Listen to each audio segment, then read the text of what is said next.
kape at kamao. At malapit na nga ang laban ni Marlon Tapales at ni Naoya Inoue at sa videong ito ay pag-uusapan natin ang 4 na technical keys to victory for Marlon Tapales.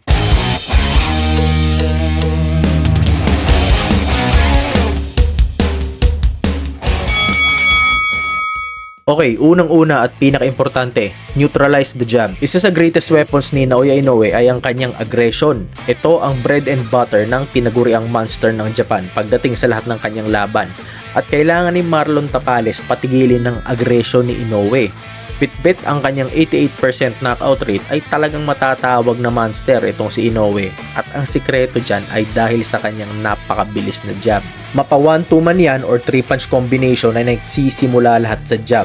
At bihirang lumusob si Inoue na hindi nagja-jab. At ito ang dahilan kung bakit siya nakakapasok sa depensa ng kalaban para makapang-knockout. Pero hindi perpekto si Naoya Inoue. So, ipapakita ko sa inyo ang ilan sa mga butas sa pag-atake ni Inoue at paano to pwedeng makapitalize ni Tapales.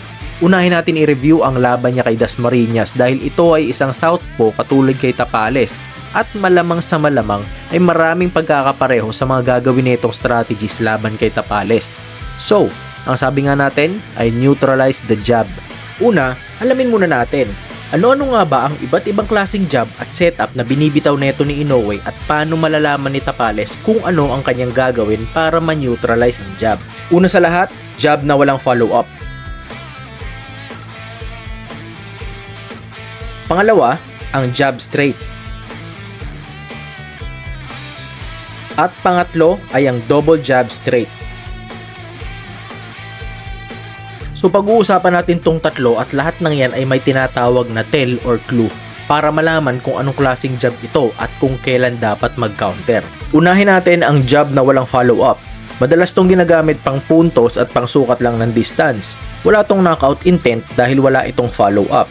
Ginagamit din ito ni Inoue para ikondisyon ng kalaban niya na mag-shell up or mag-cover. Dahil once na nagsimula ng mag-cover ang kalaban ay dyan na niya sisimulan ang pagbato ng kombinasyon nang hindi nag-aalala masyado sa mga counters ng kalaban. Ngayon, posibleng malaman ni Marlon Tapales kung ito ay basic jab lang at wala sa kamay ang sagot kundi nasa paa. Ha?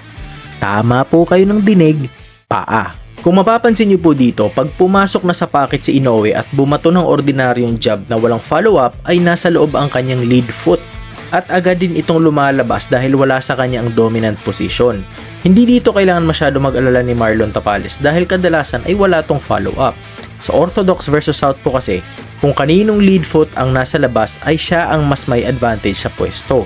Tingnan nyo na lang to, Pacquiao versus Mayweather. Pagbato ni Mayweather ng jab ay bumato ng counter straight left si Pacquiao at nasa pool dito si Floyd.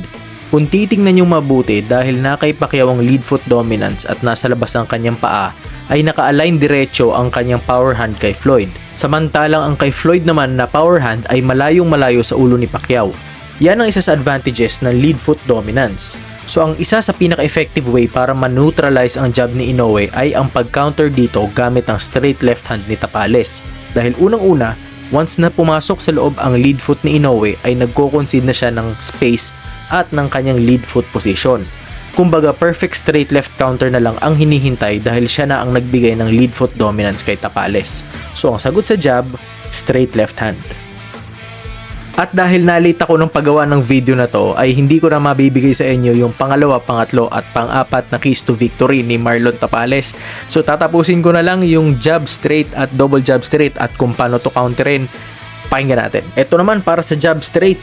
Para malaman mo kung jab straight ang ibabato niya, hinaharang ni Naoya Inoue ang kanyang lead foot. Ang unang step na ginagawa niya ay ilabas ang kanyang lead foot sa lead foot ng kalaban at siya ang kumukuha ng lead foot dominance at dito siya bumabato ng jab straight. So ang pinakamagandang counter dito ay right hook or left uppercut dahil si Naoya Inoue ay very irresponsible din sa kanyang depensa dahil open na open siya kung sumuntok. At lastly, ito, double jab straight. Ang unang-unang ginagawa ni Inoue is to take a small step forward kasabay ng una niyang jab, followed by a big leap again sa labas ng lead foot ng kalaban. Diyan niya ibabato yung pangalawa niyang jab. And that is the perfect opportunity para bumato ng counter right hook. Pero kailangan mag-ingat dito ni Marlon Tapales dahil napakalapit ng liver niya dahil isa siyang southpaw at kilalang liver destroyer itong si Naoya Inoue. So kung hindi siya kumpiyansa dyan, pwede rin again left hook or left uppercut, pwede niya rin gamitin pang counter kay Naoya Inoue. Yun lang mga kamao, maraming salamat. Pasensya na hindi natin natapos. Kung gusto niyo pa ng maraming ganyang klaseng content, follow niyo ako sa YouTube, sa Facebook at saka sa TikTok. Salamat at good luck sa dalawang fighters. Kape at Kamao.